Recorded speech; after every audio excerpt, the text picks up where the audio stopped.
Hello friends, my name is Vishal Jain और Vishal classes में आप सभी का बहुत बहुत स्वागत है। दोस्तों, आज हम कक्षा 10वीं की गणित का दूसरा अध्याय शुरू करेंगे। दूसरे अध्याय का नाम है बहुपद यानी कि पॉलिनोमियल। तो आपको दूसरे अध्याय बहुपद में क्या क्या पढ़ना है, आज इसका हम बेसिक पढ़ेंगे। इस पूरे चैप्टर के बारे में देखेंगे कि इस चैप्टर में आपके लिए क्या क्या इसमें पढ़ना है और इसमें कौन कौन से क्वेश्चन आंसर आपके इम्पोर्टेंट हैं। तो दोस्तों, आपने जब कक्षा 9th में पढ़ा हुआ था बहुपद के बारे में, तो आपने उसमें देखा हुआ था कि दो प्रकार की संख्याएं होती हैं। एक संख्याएं कहलाती हैं चर संख्याएं और दूसरी संख्या कहलाती है अचर संख्या। चर संख्या के लिए हम इंग्लिश में वेरिएबल्स कहते हैं और जो अचर संख्या होती है इसे हम इंग्लिश में कांस्टेंट कहते हैं। चर संख्या के जो मान होते हैं वो लगातार बदलते रहते हैं, इनका कोई भी मान फिक्स नहीं होता है। अंग्रेजी वर्णमाला के जो अक्षर होते हैं एक्स, वाई, जेड या ए, बी या सी या अल्फ़ा, बीटा, गामा, ऐसे कोई भी लेटर्स होते हैं अंग्रेजी लेटर के, इंग्लिश लेटर के, तो ये हमारे सारे वेरिएबल्स यानी कि चर संख्या कहलाती हैं। और जो हमारी काउंटिंग होती है 1 2 3 4 5 6, ये जो नंबर्स होते हैं ये सारे हमारी अचर संख्या कहलाती है, इनके मान हमेशा फिक्स होते हैं। और जब चर संख्याएं और अचर संख्या दोनों मिलती हैं तब हमारा बनता है पद, जैसे कि 4x या x/4 या 4/x, ठीक है। ऐसा कोई सी भी संख्या है यदि किस प्रकार से आती है तो वो आपका बन जाता है पद।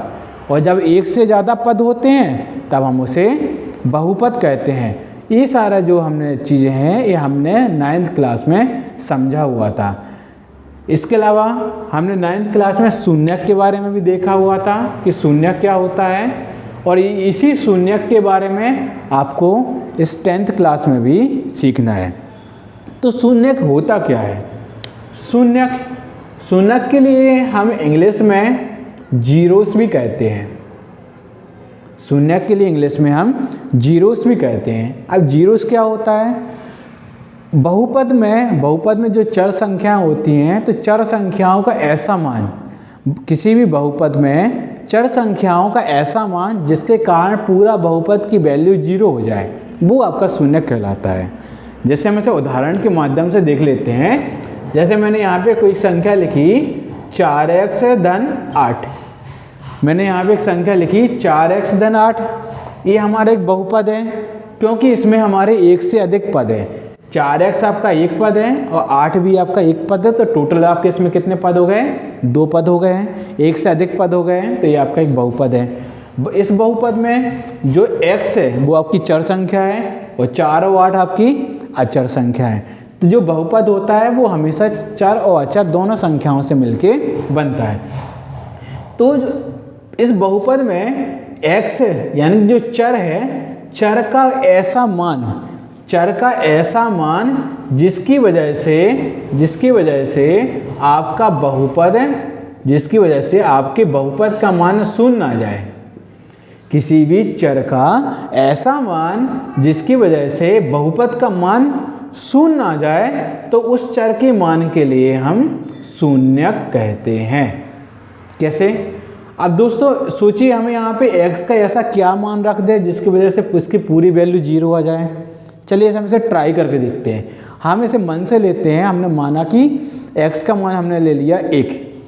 x का मान यदि मैंने यहाँ पे 1 रखते हैं तो यहाँ पे आया 1, यहाँ पे आया 8, 4 एकम 4 और 8 जोड़े तो आपके आया 12। यहाँ पे 12 आंसर आया, लेकिन इसका मान 0 तो नहीं आया है, ठीक है। तो और मैं कौन सा मान ले सकता हूँ? जैसे मैंने यहाँ पे ले लिया, अभी x की जगह पे मैं -2 लेता हूँ। 4 x की जगह पे रखा मैंने -2, अब यहाँ पे आपका दिया है 8। 4 और 8 2 का गुणा हुआ तो 4 दूनी 8, माइनस का 8 आएगा, यहाँ पे दिया है प्लस का 8। -8 और +8 दोनों घटेंगे तो इसकी वैल्यू आ जाएगी 0। तो इसकी वैल्यू 0 कब आई?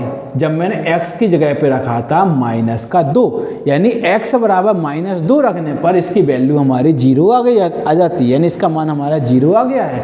तो x बराबर -2 जो होगा ये हमारा बहुपद का शून्यक कहलाएगा।